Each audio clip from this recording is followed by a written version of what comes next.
د پاکستان پوځي رژیم او د متحده عربي اماراتو ترمنځ اړیکې مخ په خرابۍ روانې دي. متحده عربي اماراتو تازه 15,000 پاکستاني وګړي پاکستان ته ډیپورټ کړي او اتحاد ایرلاینز مخکښ هوایي شرکت هم خپل 15 تنه پاکستاني کارکونکي له دندو شړلي دي. ابوظبي د غراس تیر میاشت له اسلام آباد څخه د خپل هغه 3.5 میلیارډ ډالرو د پور د ژر تر ژره بیرته ورکړې غوښتنه هم وکړه چې له دې مخکې به د شپږو میاشتو یا یو کال لپاره ځنډول کېده.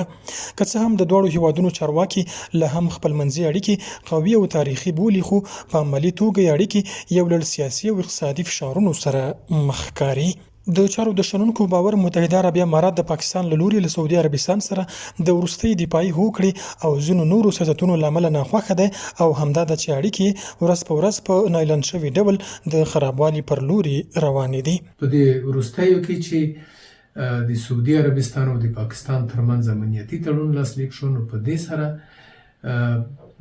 ځکه ورله مخه متحد عربو امارات پاکستان ته څو ځله د استخباراتو رئیس راغلو او اخطار یې ورکړو چې دا کار ونه کړي، ځکه د سعودي عربستان او د متحد عربو امارات ترمنځ هم اړیکې خرابې دي، نه دي ښې، ځکه هلته یو بل جنجال د دوی په منځ کې دی چې هغه په ژوره توګه مخته روان دی. د یادونې ده چې متحده عربي امارات غواړي پاکستان د ایران په مسله کې له ابوظبي سره متحد دریځ ولري، خو پاکستان د منځګړي او بېطرفه لوري په توګه رول خپل کړی دی.